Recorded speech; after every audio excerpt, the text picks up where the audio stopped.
الحمد للہ رب العالمین والصلاة والسلام علی سید المرسلین اما بعد فاعوذ باللہ من الشیطان الرجیم بسم اللہ الرحمن الرحیم پڑھیے الصلاة والسلام علیک یا رسول اللہ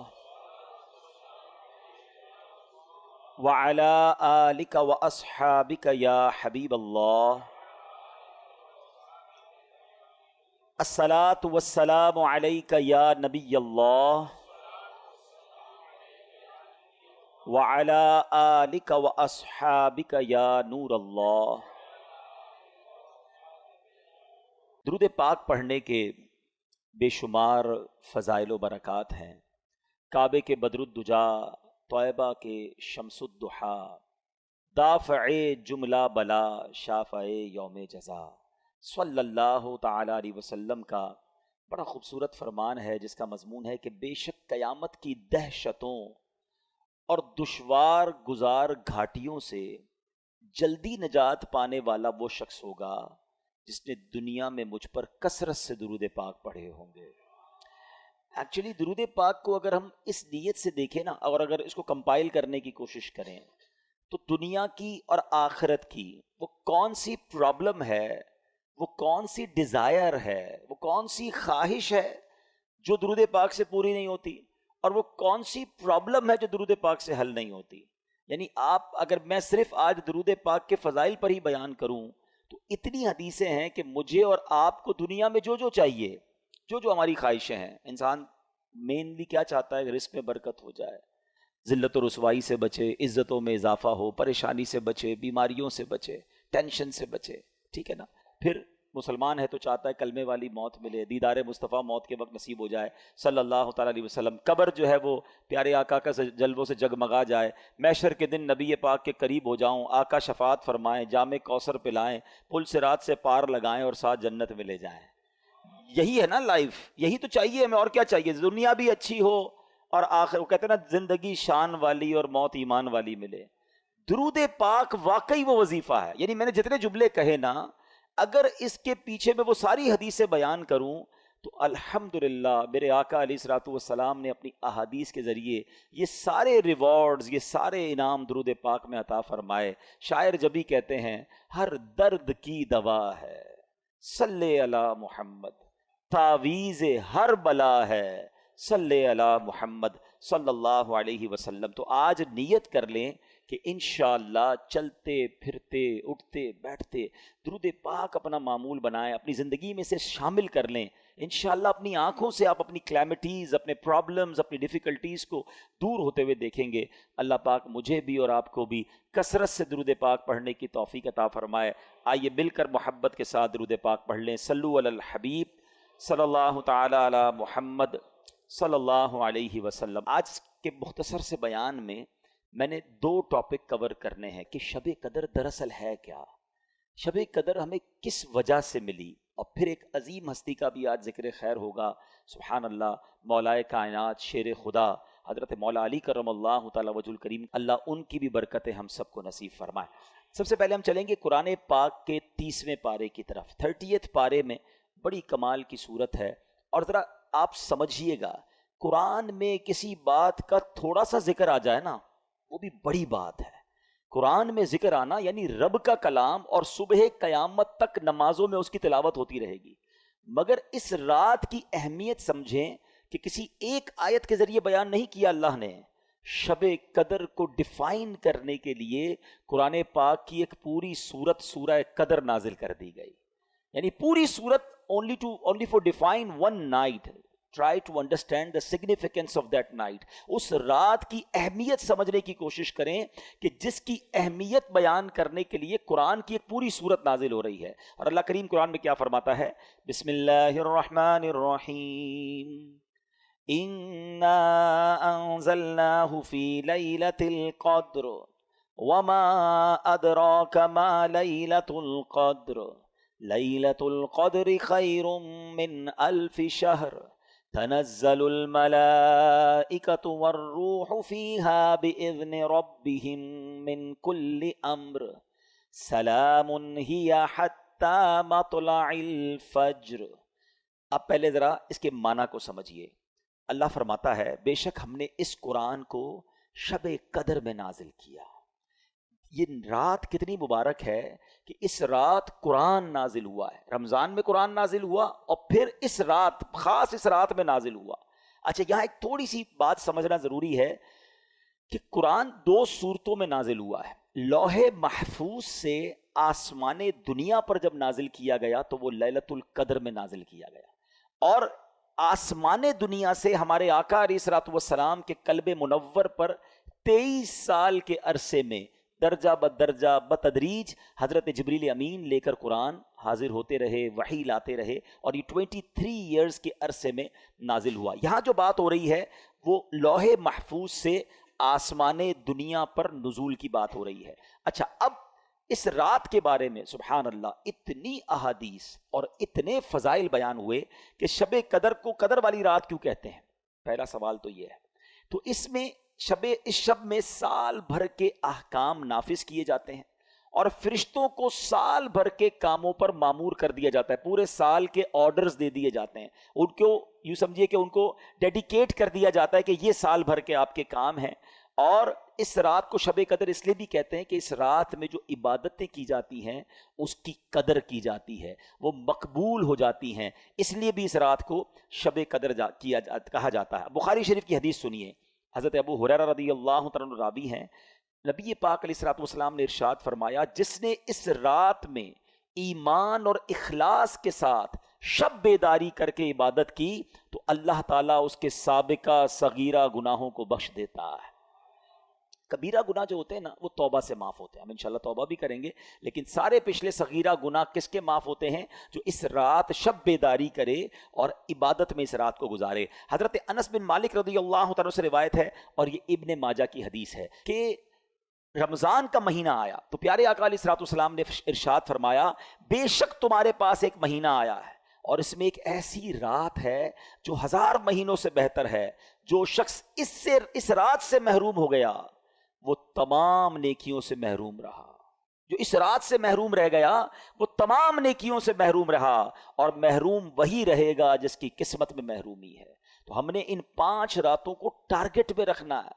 ان راتوں میں کوئی اور کام نہیں ہونا چاہیے، بس اللہ کی رضا والے کام ہو، عبادت ہو، جتنا ہو سکے عبادت ہو، کوئی گناہ والی بات نہ ہو. لہٰذا ہر مسلمان کو چاہیے کہ وہ رات عبادت میں گزارے اور استغفار میں گزارے. بی بی عائشہ صدیقہ رضی اللہ تعالی عنہا فرماتی ہیں میں نے نبی پاک علیہ الصلوۃ والسلام سے عرض کی کہ اگر حضور مجھے معلوم ہو جائے کہ لیلۃ القدر کون سی رات ہے تو پھر میں کیا پڑھوں؟ تو میرے آقا علیہ الصلوۃ والسلام نے لیلۃ القدر کا ایک وظیفہ عطا فرمایا.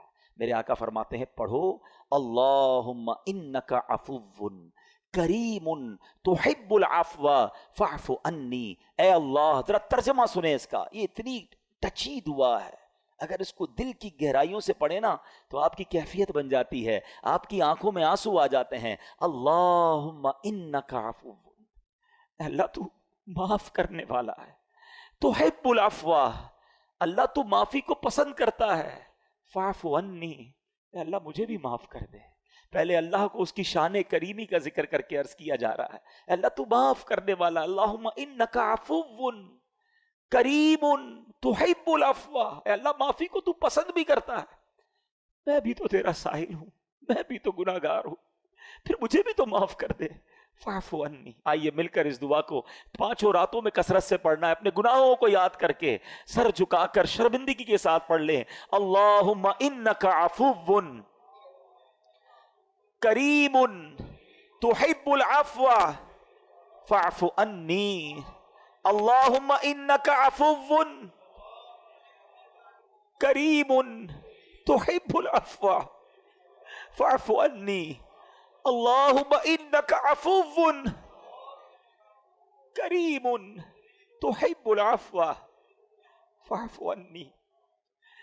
اے میرے میٹھے اسلامی بھائیوں، یہ رات تبدیل ہوتی رہتی ہے. اس رات کے بارے میں بڑے اقوال ہیں. اکثر بڑے علماء کا یہ بھی قول ہے کہ 27ویں شب جو ہے وہ شب قدر ہوتی ہے. کچھ علماء فرماتے ہیں کہ یہ رات بدلتی رہتی ہے. بہرحال ہمیں ان 5 راتوں میں خوب عبادت کرنی ہے، اور اس کے بارے میں اللہ تبارک و تعالیٰ نے اس رات کو پوشیدہ کیوں رکھا ہے. جس طرح دیگر اشیاء کو اللہ کریم نے پوشیدہ رکھا ہے. مثلا اللہ تعالیٰ نے اپنی رضا کو اطاعتوں میں پوشیدہ رکھا ہے. ہمیں نہیں پتہ کون سی نیکی سے رب راضی ہو جائے گا، اس لیے کیا کہا جاتا ہے چھوٹی نیکی کو بھی نہیں چھوڑنا ہے. کبھی آپ نے سنا ہوگا نا کہ کسی نے کتے کو پانی پلایا اس کی بخشش کر دی گئی، راستے سے کانٹا ہٹا دیا اس کی بخشش کر دی گئی. تو چھوٹی نیکی بھی نہیں چھوڑنی ہے، کیونکہ اللہ پاک نے اپنی رضا کو اطاعتوں میں چھپا کر رکھا ہے. ہم نہیں جانتے کس عمل سے اللہ راضی ہو جائے، وہ نقطہ نواز ہے. تو بندہ ہر نیکی کرتا جائے، کیا معلوم اس سے میرا رب راضی ہو جائے. بالکل اسی طرح اللہ تبارک و تعالیٰ نے اپنے غضب کو گناہوں میں چھپا رکھا ہے. ہم نہیں جانتے کون سا گناہ اللہ کے غضب کی باعث بن جائے. بعض اوقات ہمیں لگتا ہے چھوٹا سا گناہ ہے اور وہی رب کی ناراضی کا باعث بن جاتا ہے. تو بندہ اپنے آپ کو گناہوں سے بچاتا رہے. اسی طرح اللہ نے اپنے اولیاء کو اپنے بندوں میں چھپا کے رکھا ہے. ہمیں نہیں پتا کون اللہ کا ولی ہے. ایون ہو سکتا ہے آج ہماری ماشاءاللہ اس مسجد میں اللہ کے اتنے ولی کے نام پر یہ مسجد بنی ہے، اولیاء کرام کے بھی سردار ہیں غوث اعظم رضی اللہ تعالیٰ عنہ. ہو سکتا ہے یہاں بھی کوئی اللہ کا ولی بیٹھا ہو، ہم نہیں جانتے. تو اس کا فائدہ کیا ہوا کہ چونکہ اولیاء کرام کو رب نے بندوں میں چھپا کر رکھا ہے، تو اب بندہ سب کے ساتھ عزت سے بات کرے، اپنے ملازم سے بھی عزت سے بات کرے، غریب سے بھی عزت سے بات کرے. کیا پتا کہ وہ اللہ کا ولی ہو جس سے میں بدتمیزی کر رہا ہوں، جس کو گالیاں نکالتا ہوں. لوگ اپنے ملازمین کو گالیاں نکال رہے ہوتے ہیں، ان کو ایسے ڈانٹ رہے ہوتے ہیں جیسے غلام بنا لیا ہے. نہ کرو ایسا. ٹھیک ہے وہ غریب ہے، تمہارا ملازم ہے، اگر وہ اللہ کا ولی ہوا نا، ویسے بھی کسی ولی نہ بھی ہو، مسلمان ہے تو اس کی تعظیم کرنی ہے، اس کو دل نہیں دکھانا. لیکن اگر وہ اللہ کا ولی ہوا تو یاد رکھیے گا میٹھے اسلامی بھائیوں، میں نے اب تک جتنا میرا مطالعہ ہے تھوڑا سا یہ ہے کہ دو ہی چیزوں کے بارے میں پڑھا ہے جس میں رب اعلان فرماتا ہو، رب کی طرف سے یہ اعلان ہو کہ جس نے یہ دو کام کیے وہ ایسا ہے جس نے اللہ سے جنگ کی ہے. ایک سود کھانے والا، سود کا کام کرنے والے کے بارے میں پڑھا، اور دوسرا کسی نے اگر اللہ کے ولی سے دشمنی کی تو وہ ایسا ہے جس نے اللہ سے جنگ کی. یہ دو کام کرنے والا برباد ہی ہوتا ہے. تو بندوں سے عزت سے پیش آئیں. تو یہ اللہ کی مشیت ہے. اسی طرح رب نے یہ لیلۃ القدر کو بھی پوشیدہ رکھا تاکہ ہم ان 5 راتوں میں تلاش کریں، عبادت کریں. ورنہ ہم تو ایسے نکمے لوگ ہیں، ایک رات پتہ چل جاتی تو باقی راتوں تو پھر ایسے ہی سارے بھول جانے تھے. چلو اس بہانے 5 راتیں تو مسجدیں بھرتی ہیں، ان 5 راتیں تو سجدے ہوتے ہیں، کچھ عبادت ہوتی ہے. تو بہرحال میرے میٹھے اسلامی بھائیوں، ہمیں اس کو سمجھنا ہے. اچھا آگے قرآن فرماتا ہے وما ادراک ما لیلۃ القدر. تم نے کیا جانا لیلۃ القدر کیا ہے؟ اچھا یہ قرآن کا بڑا خوبصورت اسلوب ہے. It's a beautiful style of Quran. جب قرآن کو کوئی چیز انفسائز کرنی ہے، ہماری اٹریکشن چاہیے، ہمیں بتانا ہے کہ دیر از سم تھنگ اسپیشل، تو قرآن خود ہی ہم سے سوال کر رہا ہے وما ادراک ما لیلۃ القدر. تم نے کیا جانا لیلۃ القدر کیا ہے؟ ہماری اٹریکشن لی جا رہی ہے. عرب زبان کا بھی ایک اسلوب ہے. آپ دیکھیں سورہ قاریہ میں القارعۃ مل قارعہ وما ادراک مل قارعہ، قرآن وہاں بھی ڈیفائن کر رہا ہے قیامت کو. تو اب سوال کیا جا رہا ہے کہ تم نے کیا جانا قیامت کیا ہے، قارعہ کیا ہے. پھر فوراً اس کے بعد قرآن اس کو ڈیفائن کرتا ہے کہ وہ دن کیسا ہوگا. یہاں بھی قرآن نے یہ اسلوب اختیار کیا. اللہ کا کلام کہہ رہا ہے وما ادراک ما لیلۃ القدر، تم نے کیا جانا لیلۃ القدر کیا ہے. پھر آگے خود قرآن بتا رہا ہے لیلۃ القدر خیر من الف شہر، یہ رات 1000 مہینوں سے بہتر رات ہے. اب 1000 مہینوں کا مطلب کیا ہوا؟ 83 years and 4 months، اپروکسیمیٹلی 83.5 سال. یہ سوال ذہن میں آ سکتا ہے کہ قرآن نے 100 سال نہیں کہا، 150 سال نہیں کہا، 1000 مہینوں کی کیلکولیشن کہاں سے آئی؟ سبحان اللہ. اس کے پیچھے بہت سارے شان نزول علماء نے بیان کیے. ایک شان نزول یہ ہے کہ نبی پاک علیہ الصلوۃ والسلام نے بنی اسرائیل کے ایک بہت عظیم بزرگ کا واقعہ صحابہ کرام کو سنایا. ان کا نام تھا حضرت شمعون رضی اللہ تعالیٰ. واقعہ کیا تھا؟ واقعہ یہ تھا کہ وہ اللہ کے بڑے ولی تھے، بڑے جاندار بھی تھے، بڑی اللہ کی انہوں نے عبادت کی، اور ایسی عبادت کی کہ 1000 مہینوں تک وہ روزانہ روزہ رکھتے تھے، رات کو عبادت کرتے تھے اور جہاد بھی کرتے تھے، اور بڑے طاقتور بھی تھے. ان پر کافر قابو نہیں پا سکتے تھے، اور بڑی چال چل کر بڑی مکاری کے ساتھ انہوں نے ان کو گرفتار کیا، اور پھر ان کو یوں سمجھیے کہ ٹکڑے ٹکڑے کر کے شہید کیا گیا. بڑا ظلم بھی ہوا ان کے اوپر. پھر جنہوں نے ان کو شہید کیا ان پر عذاب بھی نازل ہو گیا. بڑا طویل واقعہ، میں اس کو شارٹ کر کے بیان کیا میں نے. اچھا اب جب یہ واقعہ نبی پاک علیہ الصلوۃ والسلام نے صحابہ کو سنایا نا، تو صحابہ کرام علیہ رضوان جو تھے ان کا مائنڈ سیٹ کمال کا تھا. ایسے کمال کے صحابہ ہیں سبحان اللہ. اب جب یہ واقعہ سنا, اب آپ نے بھی سنا, میں نے بھی سنا, ہمیں تو لگتا ہے کہ یار کتنے بڑے بزرگ تھے ماشاءاللہ, کتنی عبادت کی, کتنا ثواب کمایا. وہ فوراً اپنی نیکیوں کے بارے میں فکر مند ہو جاتے تھے. کہتے حضور یہ پہلی قوم والے تو آگے بڑھ گئے, ہماری تو عمریں ہی چھوٹی ہیں. 1000 مہینے تک تو وہ روزے رکھتے رہے, 1000 مہینے تک تو رات عبادت کرتے رہے, جہاد کرتے رہے. 1000 مہینوں کا مطلب 83.5 سال اپروکس. ہماری تو عمر 60 70 80 سال. یہ تو ہمارے پاس ٹائم ہی نہیں ملتا, اتنا ٹائم ہی نہیں ہماری لائف میں. وہ نیکیوں میں آگے بڑھ گئے. یہ بات بڑی کمال کی, جملہ ذرا سمجھیے گا. صحابہ رنجیدہ ہوئے کہ دوسری قوم, دوسری جو امت ہیں وہ نیکیوں میں آگے بڑھ رہی ہیں, ہم پیچھے رہ گئے. آج ہمارا حال یہ ہے کہ ہم یہ سوچتے ہیں کہ فلاں بنگلہ بڑا بنا لیا اس نے, ہے وہ کاروبار میں آگے بڑھ گیا, وہ پیسوں میں آگے بڑھ گیا, اس کی گاڑی اچھی ہو گئی, اس نے موبائل اچھا خرید لیا, ہم اسی ٹینشن میں رہ گئے. مجھے آج تک یہ بات سمجھ نہیں آتی کہ جو کسی کا گھر, کاروبار یا اس کی ویلتھ دیکھ کر ڈی مورلائز ہوتا ہے, اپنے آپ کو پیچھے فیل کرتا ہے, وہ کسی تہجد گزار کو دیکھ کر کیوں نہیں پیچھے فیل کرتا کہ یار یہ تہجد پڑھتا ہے میں نہیں پڑھتا, یہ روز قرآن پڑھتا ہے میں نہیں پڑھتا, یہ دین کا کام بھی کر رہا ہے, کاروبار بھی کر رہا ہے, میں تو صرف کاروبار کر رہا ہوں, میں تو دین کو ٹائم ہی نہیں دے رہا. میں اپنے آپ کو اس وقت کیوں شائع فیل نہیں کرتا, اس وقت کیوں میرے دل میں یہ بات. یہ صحابہ کرام کا انڈرسٹینڈنگ لیول تھا کہ جب بھی وہ کسی کو نیکیوں میں آگے بڑھتے دیکھتے وہ چاہتے ہم بھی آگے بڑھے. پلیز کمپٹیشن لائف میں یہ والا لاؤ. یہ جو دنیا کا کمپٹیشن ہم لے آئے نا, اس میں کبھی بھی پرسکون نہیں ہو گیا. ہر شیر کا سوا شیر موجود ہے. آپ لاکھ پتی ہو جائیں گے تو کروڑ پتی نظر آئے گا, کروڑ پتی نظر آئیں گے تو ارب پتی نظر آئے گا, ارب پتی بھی بن جاؤ گے تو پھر آگے اس سے آگے والا نظر آئے گا, اور اسی ریس میں زندگی ختم ہو جائے گی. کرنا کیا ہے؟ پلیز یہ سیکھو. یہ لیلۃ القدر ملی, کتنی عظیم رات کیوں ملی؟ جب صحابہ کرام غمزدہ ہوئے تو نبی پاک کے بھی قلب اقدس پر جو ہے وہ رنج طاری ہو گیا. تو میرے آقا علیہ الصلوۃ والسلام کے جب دل پر رنج طاری ہو, یہ رب کو کب گوارا ہے. جبریل امین آئے, کہا حضور آپ غمزدہ نہ ہو, اللہ کریم نے آپ کی امت کو ایک رات ہر سال ایسی عطا کر دی ہے جو اس رات میں عبادت کر لے گا حضرت شمعون کی ان 1000 مہینوں کی عبادت سے زیادہ ثواب کما لے گا. لیلۃ القدر خیر من الف شہر, برابر نہیں کہا قرآن نے کہ وہ رات 1000 مہینوں سے برابر ہے, نہیں. قرآن کہتا ہے 1000 مہینوں سے افضل ہے.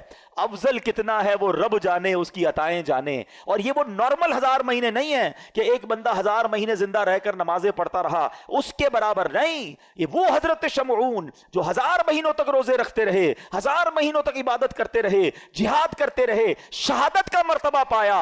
اللہ اکبر. نبی پاک کی کرم نوازی سے, اللہ کے حبیب کی امت ہونے کی برکت سے اللہ نے ایک رات ہر سال دے دی کہ جو اس ایک رات میں عبادت کر لے حضرت شمعون کی ان 1000 مہینوں سے عبادت سے زیادہ ثواب کما لے گا. تو یہ اتنا بڑا احسان, اور یہ ہمیں کیوں ملی؟ یہ احسان مانو, احسان فراموش نہیں ہونا چاہیے. یہ سب کچھ ملا ہے نبی پاک کے صدقے.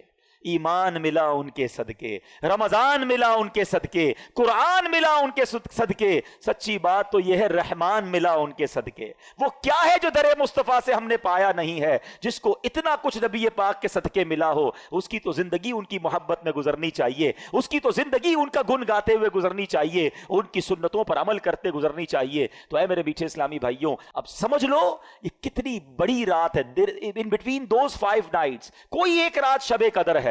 تو ہم نے ان 5 راتوں میں کمر بستہ ہو جانا ہے. دن کو ریسٹ کیجئے گا, دن بیزی نہ گزاریں کہ رات تھک جائیں. ان 5 راتوں کو پلان کیجئے کہ ہم دن میں ریسٹ کریں, رات پوری جاگیں. جیسے یہ اجتماع ختم ہو, آپ کو کہیں گھومنے پھرنے جانے کی ضرورت نہیں, ماشاءاللہ مسجد میں بیٹھیں. گھر بھی جانا ہے تو تلاوت کریں, تھوڑی دیر بعد تسبیح لے لیں, ذکر و اذکار پڑھیں, مدنی چینل پر پروگرام چل رہے ہوں گے وہ کریں. میں نے یہاں سے ایک اور جگہ بیان کرنے چاہنا ہے, وہاں آ جائیں, لیکن کوشش کریں کہ یہ رات فضول باتوں میں نہ ہو. اچھا, اس رات ایک اور کام بھی آپ نے کرنا ہے کہ آپ 5 راتیں صدقہ کریں. بے شک کچھ بھی کریں, جس کی جتنی حیثیت, 50 روپے کرے, 100 روپے کرے, 1000 کرے, لاکھ کرے, 5 راتوں میں کچھ صدقہ ضرور کر دینا. جو رات لیلۃ القدر ہو گئی, تمہارا صدقہ لیلۃ القدر والا صدقہ ہو جائے گا. تو یہ آپ بیپاری لوگ بیٹھے ہیں، کاروباری لوگ بیٹھے ہیں، پلان کریں نا، ان 5 راتوں کو پلان کریں کہ وہ کون کون سی عبادت، جن کے والدین کی قبریں قریب ہیں، پاسبل ہے جانا، 5 راتیں قبرستان چلے جائیں، تو ماں باپ کی قبر پر جانا لیلۃ القدر میں جانا ہو جائے گا۔ تو اب آپ سوچتے جائیں کہ میں اس رات کو کیا کیا ایسا کر سکتا ہوں کہ ان 5 راتوں میں سے جو رات لیلۃ القدر ہو، انشاءاللہ میری وہ رات، وہ عبادت جو ہے وہ لیلۃ القدر میں کاؤنٹ ہو جائے۔ ایک بزرگ کے بارے میں آتا ہے، انہوں نے اپنی زندگی کا ایک تجربہ بیان کیا ہے، اٹس ناٹ کمپلسری، مگر یہ بھی ایکسپیرینس ہمارے سامنے آ جائے کہ وہ فرماتے ہیں، حضرت شیخ ابو الحسن شاذلی رحمۃ اللہ تعالی علیہ، وہ کیا فرماتے ہیں کہ جب کبھی اتوار یا بدھ کو پہلا روزہ ہوا تو 29ویں شب، اگر پیر کو پہلا روزہ ہوا تو 21ویں شب، اگر پہلا روزہ منگل یا جمعے کو ہوا تو 27ویں شب، اور اگر پہلا روزہ جمعرات کو ہوا تو 25ویں شب، اور اگر پہلا روزہ ہفتے کو ہوا تو میں نے 23ویں شب کو شب قدر پایا۔ اچھا، بہت بڑے بڑے علماء کا ماننا یہ ہے کہ 27ویں شب قدر ہے۔ اس میں ایک بڑا اسٹرانگ اشارہ ہے، یہ لیلۃ القدر سورت میں ہی لیلۃ القدر آیا 3 بار، ٹھیک ہے، انا انزلناہ فی لیلۃ القدر وما ادراک ما لیلۃ القدر لیلۃ القدر خیر من الف شہر، کتنی بار آیا؟ 3 بار۔ اچھا، لیلۃ القدر جو لفظ ہے اس میں 9 حروف ہیں، ٹھیک ہے، آپ اس کو کاؤنٹ کریں گے تو 9 حروف ہیں، 9 ملٹیپلائی بائی 3 27۔ تو کچھ علماء کہتے ہیں یہ اشارہ ہے کہ 27ویں رات جو ہے وہ شب قدر ہے۔ بہرحال یہ ساری باتیں کرنے کا مقصد یہ ہے کہ اس رات کو سمجھیے، اور ان 5 راتوں میں ہم نے انشاءاللہ عبادت کرنی ہے، اور اس رات کی کچھ علامتیں بھی بیان کی۔ دیکھیں نبی پاک نے کتنا بڑا احسان کیا کہ بہت ساری ہمیں نشانیاں بھی بتا دی۔ اس رات کے سمٹمز کیا ہیں؟ فرمایا کہ حضرت عبادہ بن صامت رضی اللہ تعالیٰ عنہ نے بارگاہ رسالت میں شب قدر کے بارے میں سوال کیا، تو پیارے آقا نے فرمایا کہ شب قدر رمضان کی آخری طاق راتوں، آخری عشرے کی طاق راتوں 21، 23، 25، 27 یا 29 میں سے تلاش کرے، اور پھر فرمایا جو اس میں اس رات کی علامتیں کیا ہیں کہ وہ مبارک کھلی ہوئی شب ہوگی، نہ زیادہ گرمی ہوگی اس رات، نہ زیادہ سردی ہوگی، بلکہ یہ رات معتدل یعنی موڈریٹ ہوگی، اس میں چاند کھلا ہوا ہوگا، شیطان کو آسمان سے ستارے نہیں مارے جاتے۔ کبھی کبھی آپ دیکھتے ہیں کہ اسٹار ٹوٹ رہے ہوتے ہیں نا، نظر آتے، کبھی کبھی نظر آتے ہیں، یہاں تو نہیں، شہر میں گاؤں میں نظر آتے ہیں، لیکن اس رات کو شیطان کو ستارے نہیں مارے جاتے۔ اور یہ بھی بتایا کہ اس رات کے بعد جو صبح آتی ہے، اس رات جو یعنی صبح جو سورج نکلتا ہے وہ بغیر شعاؤں کے طلوع ہوتا ہے، یعنی سورج ایسے نکلتا ہے جیسے 14ویں رات کا چاند ہوتا ہے۔ تو جو لیلۃ القدر کے بعد کی صبح ہوتی ہے، اس سورج کی بھی یہ نشانی فرمائی گئی۔ اور بعض علماء یہ بھی فرماتے ہیں کہ اس رات جو ہے سمندر کا پانی میٹھا ہو جاتا ہے۔ اچھا، یہ ساری نشانیاں تو بیان ہوئی روایتوں میں، کتابوں میں، احادیث میں، ضروری نہیں کہ ہر نشانی ہم دیکھ سکیں، وہ آنکھ بھی تو چاہیے نا۔ آنکھ والا تیرے جوبن کا تماشا دیکھے، آنکھ والا تیرے جوبن کا تماشا دیکھے، دیدائے کور کو کیا آئے نظر کیا دیکھے۔ تو بہرحال یہ علامتیں بھی بیان ہوئیں، تو ہمیں انشاءاللہ، میں بھی نیت کرتا ہوں، آپ بھی نیت کریں کہ انشاءاللہ یہ 5 راتیں ہم خوب عبادت میں گزاریں گے، انشاءاللہ دعاؤں میں گزاریں گے۔ اب میں ٹرن کرتا ہوں اپنے ٹاپک کو ایک عظیم ہستی کی طرف، اور یہ بہت ہی کمال کی ہستی ہیں۔ 21 رمضان ان کا یوم شہادت ہے، شیر خدا آپ کا لقب رہا، نبی پاک کے بہت زبردست ساتھی رہے، اور سبحان اللہ آپ کے فضائل سنتے ہیں تو ایمان تازہ ہو جاتا ہے۔ اللہ کریم نے کیسے فضائل سے نوازا۔ بچوں میں سب سے پہلے ایمان لانے والے حضرت مولا علی شیر خدا کرم اللہ تعالی وجہ الکریم ہیں۔ آپ کو کرم اللہ تعالی وجہ الکریم کہا جاتا ہے۔ ہاں، یہ بڑا کوشچن آتا ہوگا ذہن میں کہ سارے صحابہ کو رضی اللہ تعالی عنہ کہا جاتا ہے، اور مولا علی کو کرم اللہ تعالی وجہ الکریم کیوں کہا جاتا ہے؟ کرم اللہ تعالی وجہ الکریم کا مطلب یہ ہے اللہ پاک آپ کے چہرے کے وجاہت کو، آپ کے چہرے کے فیض کو اور بڑھائے، اور اللہ نے بڑھایا۔ وجہ یہ ہے کہ آپ کے سر مبارک نے کبھی کسی بت کے آگے سجدہ نہیں کیا، اور اس کی بڑی وجہ کیا ہوئی کہ آپ ابھی چھوٹے ہی تھے، تو نبی پاک علیہ الصلوۃ والسلام کے کزن ہیں، چچا زاد بھائی ہیں، تو ابو طالب سے نبی پاک علیہ الصلوۃ والسلام نے مولا علی کو بچپن میں ہی لے لیا تھا۔ ان کے اوپر بہت زیادہ یوں سمجھے معاش کا اور عیال کا بوجھ تھا، تو کچھ بوجھ بانٹنے کے لیے، ہمارے بھی ہوتا ہے فیملی میں بچے لے لیتے ہیں، تو پیارے آقا علیہ الصلوۃ والسلام نے مولا علی کو لے لیا۔ اب نبی پاک کی گود میں ان کی پرورش ہوئی ہے، انہوں نے آنکھیں کھولی تو نبی پاک کو دیکھا ہے، ہوش سنبھالا تو آقا کی باتیں سنی. یہ نبی پاک کی بچپن سے ٹرینڈ ہے. نبی پاک کا ڈائریکٹ فیضان جو ہے وہ مولا علی شیر خدا کرم اللہ تعالی وجہ الکریم کو ملا. اچھا آپ کا ایک اور لقب تو بڑے ہیں، کرار، اور آپ کو شیر خدا، اسد اللہ، اسد الرسول. آپ کا ایک بڑا یونیک کنیت اور وہ ہے ابو تراب. ابو تراب کہتے ہیں مٹی والے کو. ایک بار نبی پاک علیہ الصلوۃ والسلام، کیونکہ آپ نبی پاک علیہ الصلوۃ والسلام کی پیاری شہزادی آپ ہی کے نکاح میں تھی، خاتون جنت بی بی فاطمہ رضی اللہ تعالیٰ عنہ. تو ایک بار نبی پاک علیہ الصلوۃ والسلام مولا علی شیر خدا کرم اللہ تعالی وجہ الکریم کے گھر گئے تو کہا علی کہاں ہیں؟ تو کہا وہ گھر سے باہر ہیں. اور جب گھر سے باہر میرے آقا گئے تو وہ مٹی پر لیٹے ہوئے تھے. اب وہ لیٹے ہوئے تھے تو کپڑوں پر اور جسم پر بھی مٹی لگ گئی. تو نبی پاک علیہ الصلوۃ والسلام نے بڑے پیار سے کہا قم یا ابا تراب، اے مٹی والے کھڑے ہو جاؤ. مولا علی کہتے ہیں اس کے بعد سے مجھے میرے نام سے زیادہ ابو تراب کو نیت سے محبت ہو گئی ہے. اور اعلیٰ حضرت امام اہل سنت کیا خوبصورت بات لکھتے ہیں، اس نے لقب خاک شہنشاہ سے پایا. لقب خاک، خاک کو کہتے ہیں نا، لقب کیا ملا؟ خاک کا. اس نے لقب خاک شہنشاہ سے پایا، جو حیدر کرار کے مولا ہے ہمارا. سبحان اللہ. آپ کے بارے میں فضائل تو بہت ہیں. آپ کا ذکر خیر قرآن میں کیسا ہے؟ دیکھیں میں اور آپ نیکی کر کے دعا کرتے ہیں اللہ قبول کر لے.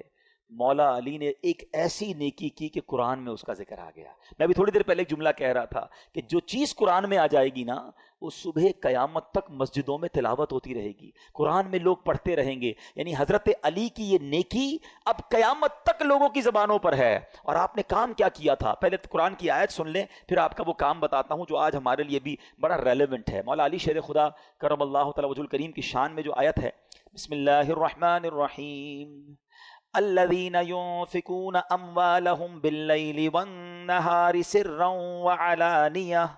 وعلانية فلهم اجرهم عند ربهم ولا خوف عليهم ولا هم يحزنون.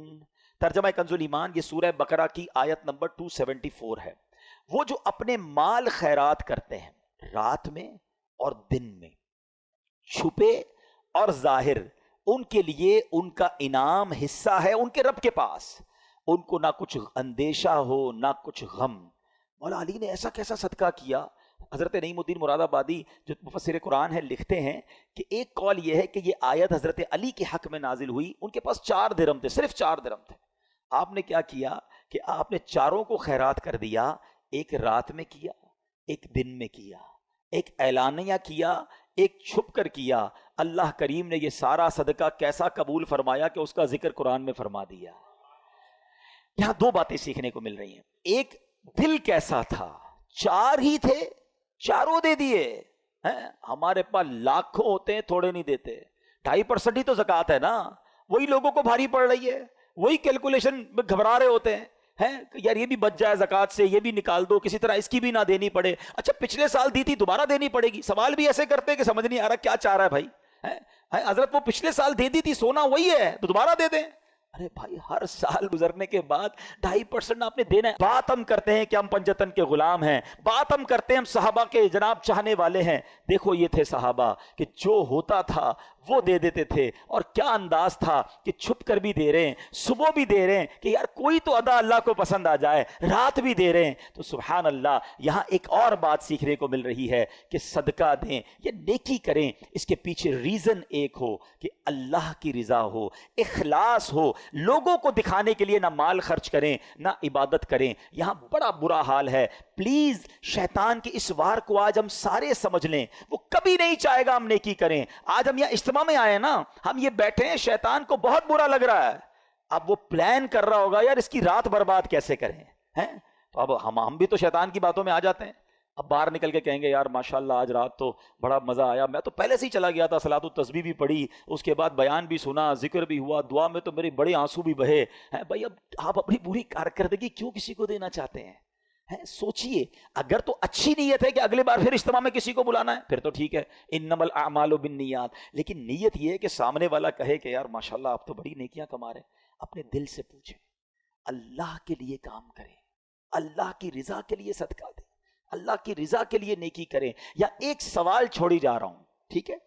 پہلے تو اخلاص کی ایک تعریف علماء نے بیان کی، بہت ساری تعریفیں ہیں، اس میں سے ایک تعریف علماء نے یہ بیان کی کہ اخلاص یہ ہے کہ جس طرح تم اپنے گناہوں کو چھپاتے ہو اس طرح اپنی نیکیوں کو چھپاؤ. اب بتائیے، میں اور آپ چاہتے ہیں ہمارے گناہ کسی کو پتہ چل جائیں؟ ہمیں سے کوئی نہیں چاہتا. نیکیاں پتہ نہ چلیں تو ٹینشن شروع ہو جاتی ہے. یار کوئی تو طریقہ ہوگا جس سے پتہ چل جائے کہ میں نے اس بار کتنی زکوٰۃ دی ہے، تو کتنی روزے رکھے، تو کتنے تراویحاں پڑھی، تو اور کتنی تلاوت کی. کیوں کرتے ہیں ایسا؟ اپنے دل سے پوچھیں. یہی شیطان مردود چاہتا ہے کہ ہماری نیکیاں ڈسٹرائے ہو جائیں اور ہم اس کی واروں میں آ جاتے ہیں. مولا علی شیر خدا کرم اللہ تعالی وجہ الکریم کا یہ ذکر خیر ہمیں بتا رہا ہے کہ اللہ کی رضا کے لیے عمل ہو. آپ تو اللہ کی رضا کے لیے کیسا کام کرتے تھے. ایک بار ایک غزوے میں کسی سے لڑائی ہو رہی تو آپ اس کافر کے سینے پہ چڑھ گئے. اس کافر نے کیا کیا؟ آپ کے چہرے پہ تھوک دیا. دشمن خدا نیچے ہے، ہاتھ میں تلوار ہے، اور مولا علی جیسی شخصیت ہے، کتنی شجاعت والے ہیں، اور چہرے پہ تھوک دیا اس ظالم نے. آپ ہٹ گئے، آپ نے اسے چھوڑ دیا. کہتا ہے اے علی یہ کیا ہے؟ میں تمہارے نیچے تھا، ہاتھ میں تلوار تھی، اور میں تمہارا دشمن ہوں، اور میں نے اور تمہارے لیے ایک برا عمل کیا، چہرے پہ تھوک دیا. میں تم سے پہلے جو لڑ رہا تھا وہ اللہ کے لیے لڑ رہا تھا. جب تم نے میرے چہرے پر تھوکا تو میرا نفس بھی شامل ہو گیا، میرے دل کا غصہ بھی شامل ہو گیا. اب اگر میں تجھے قتل کرتا تو شاید وہ اللہ کے لیے نہ ہوتا. یہ اخلاص دیکھ کر وہ غیر مسلم کلمہ پڑھ کر مسلمان ہو گیا کہ یہ اسلام اور یہ مسلمان ہے جو ہر عمل اللہ کے لیے کرتے ہیں. مگر ہم شاید اب ایسے ہو گئے کہ شاید کوئی عمل اللہ کے لیے نہیں کرتے. ہر کام میں دنیا کا مفاد ہے، دنیا کی واہ واہ ہے. میں ایک سوال چھوڑ کر اپنا بیان اب ختم کرتا ہوں کہ ایک سوال اپنے آپ سے ضرور کیجئے گا کہ میرے پاس، آپ کے پاس ایسی کتنی نیکیاں ہیں جو فقط میں جانوں اور میرا رب جانے. یہ سوال ضرور کیجئے گا. شاید پھر شرم آنے لگے گی کہ یار جو نیکیاں میں نے اکیلے میں بھی کی تھی نا، کسی کو نہیں پتا تھا، وہ بھی کوئی نہ کوئی بہانہ کر کے، کوئی نہ کوئی راستہ ڈھونڈ کے میں نے بتایا ضرور کسی کو. نہ کریں ایسا. اللہ کریم تربت مولا علی پر کروڑوں رحمتوں کی بارش نازل فرمائے اور ان کے صدقے ہماری مغفرت فرمائے. جہاں میں نے چیریٹی کی بات کی، اللہ کی راہ میں خرچ کرنے کی بات کی، سب سے پہلے اپنے حقدار غریب رشتہ داروں کو آپ نے دیکھنا ہے، اور اس کے بعد عاشقان رسول کی ایک عظیم و شان مدنی تحریک دعوت اسلامی. یہ تحفہ بھی تو دعوت اسلامی نے دیا ہے نا. اس علاقے میں ہمارا ارمان تھا کہ مسجد بنے، اور ایسا ہی کام دعوت اسلامی ساری دنیا میں کر رہی ہے. الحمدللہ سال کی 600 سے زیادہ مسجدیں بنانے والی، 5200 سے زیادہ مدرسے چلانے والی، 3.25 لاکھ بچوں کو بغیر فیس کے قرآن پاک اور درس نظامی کروانے والی، 92,000 سے زیادہ حافظ قرآن بنا دینے والی، ہزاروں اسلامی بھائی اور اسلامی بہنوں کو عالم اور عالمہ کورس کمپلیٹ کروا دینے والی، 39,000 سے زیادہ تھیلیسیمیا کے مریضوں کو بلڈ مہیا کرنے والی، پورے پاکستان کی سڑکوں پر پلانٹس لگا کر، پودے لگا کر اس کو درخت بنانے والی، اور ہمارے لاکھوں مسلمانوں تک راشن اور کیش پہنچانے والی، مدنی چینل چلا کر ہمارے گھر میں پہنچ کر سنتیں اور علم دین پہنچانے والی، اور کڈز مدنی چینل کے ذریعے ہمارے بچے ان کو سنتوں کی طرف لانے والی آرگنائزیشن ہماری دعوت اسلامی ہے. تو کیوں نہ اتنے بڑے اس کاروان کا ہم بھی حصہ بنے. تو اپنے صدقات، اپنی زکوٰۃ، اپنے فطرے کے اندر بھی اپنی دعوت اسلامی کو ضرور یاد رکھیں. فطرہ بھی آپ نے سب نے دینا ہے اور بہترین دینا ہے، یہ یاد کر لیجئے. جس کو اللہ نے نوازا ہے، اللہ نے نوازا ہے. تو احادیث میں 4 قسم کا فطرہ بیان ہوا، اور اس میں کشمش کا، جو کا، کھجور کا اور گندم کا. جب دینے کی باری آئے تو اچھے دل کے ساتھ دیں. روزانہ افطار میں اجوا کھجور کھانی ہے اور فطرہ گندم کا دینا ہے، یہ تو بات ٹھیک نہیں ہے نا. اللہ نے جب اجوا دی ہے، اللہ نے بہترین کھانے دیے، تو یہ بھی شکر کا انداز ہے کہ یا اللہ تو نے مجھے بہترین رکھا، میں تیری راہ میں خرچ بھی بہترین کروں گا. ایک بار پھر جو ہمیں دعا نبی پاک کی حدیث سے سیکھنے کو ملی، 3 بار مل کر پڑھیں گے. اللہم انک عفو کریم تحب العفو فاعف عنی. اللہم انک عفو کریم تحب العفو فاعف عنی. اللہم انک عفو کریم تحب العفو فاعف عنی. الصلاۃ والسلام علیک یا نبی اللہ وعلی آلک واصحابک یا نور اللہ. الحمدللہ رب العالمین والصلاۃ والسلام علی سید الانبیاء والمرسلین. یا ارحم الراحمین یا ارحم الراحمین یا ارحم الراحمین یا ربنا یا ربنا یا ربنا یا ربنا یا ربنا اللهم انك عفو كريم تحب العفو فاعف عنا يا غفور فاعف عنا يا كريم اللهم انك عفو كريم تحب العفو فاعف عنا يا كريم اللهم انك عفو كريم تحب العفو فاعف عنا يا كريم اللهم اجرنا من النار اللهم اجرنا من النار اللهم اجرنا من النار ربنا تقبل منا انك انت السميع العليم وتب علينا يا مولانا انك انت التواب الرحيم اللهم ربنا آتنا في الدنيا حسنة وفي الآخرة حسنة وقنا عذاب النار اللهم ربنا لا تؤاخذنا يوم القيامة اللهم ربنا لا تؤاخذنا يوم القيامة اللهم إنا نسألك الأمن يوم الخوف اللهم إنا نسألك الأمن يوم الخوف ربنا لا تؤاخذنا يوم القيامة ربنا ولا تحملنا ما لا طاقة لنا به واعف عنا واغفر لنا وارحمنا انت مولانا فانصرنا على القوم الكافرين اے ڈوبتوں کو بچانے والے، اے بے قصوں کی دستگیری کرنے والے، اے گناہگاروں کی بخشش فرمانے والے مولا، تیرے گناہگار بندے تیرے دربار میں ہاتھ اٹھائے حاضر ہیں، ہماری حتمی مغفرت کر دے، ہمارے صغیرہ گناہ بھی معاف کر دے، ہمارے کبیرہ گناہ بھی معاف کر دے، ہمارے چھپ کر کیے ہوئے گناہ بھی معاف فرما، ہمارے اعلانیہ گناہ بھی معاف۔ اللہ اگر تو نے ہمیں معاف نہ کیا ہم کدھر جائیں گے؟ تیرے سوا کون ہے جس کے دربار میں ہم مغفرت طلب کریں؟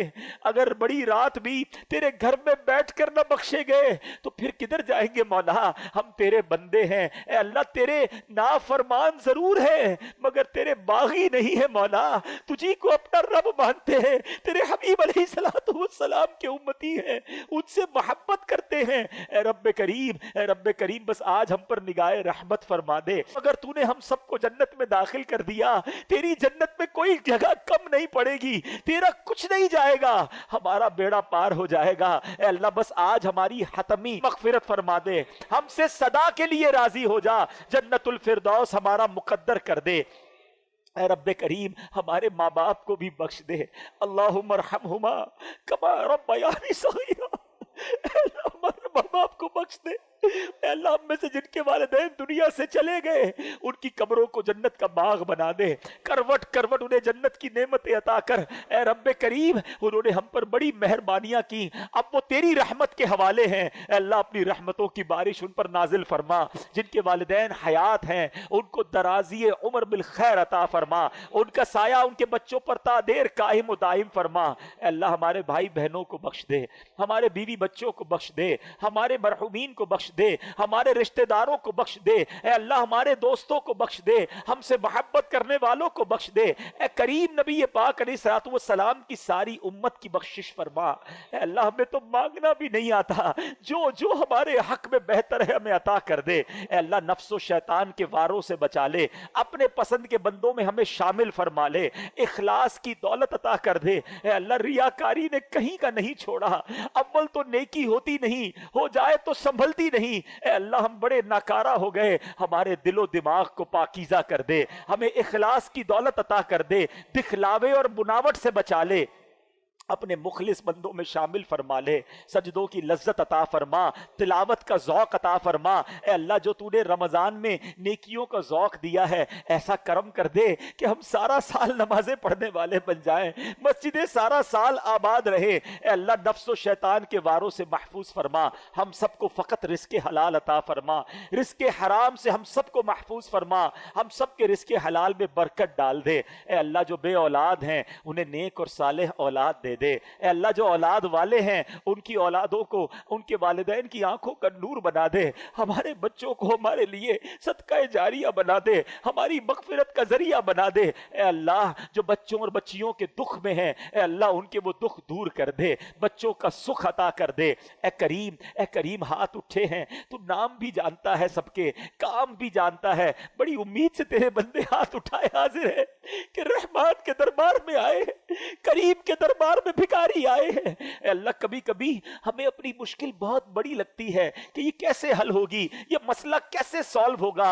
اے اللہ تیرا ہی قرآن میں فرمان ہے ان اللہ علی کل شیء قدیر۔ اے اللہ ہمیں اپنی قدرت کا نظارہ دکھا، ہماری مشکل آسان کر دے، ہماری پریشانی دور کر دے، ہمارے دکھوں کو خوشیوں میں بدل دے، راہیں کھول دے، مشکلیں آسان کر دے۔ کسی کا حق کسی نے دبا لیا تو خیر سے اس کا حق مل جائے۔ اے اللہ ظالموں کے ظلم سے بچا، حاسدوں کے حسد سے بچا، بد نظروں کی بد نظری سے بچا، شیطان کے شر سے بچا، جادو ٹونے آسیب سے بچا، زمینی اور آسمانی بلاؤں سے بچا، زلزلوں طوفانوں اور وائرسوں سے بچا۔ اے کریم، اے کریم بس اپنے پسندیدہ بندوں میں شامل کر لے۔ اے اللہ تیرے دربار میں التجا ہے، بڑے دن ہو گئے مکہ مدینہ دیکھے،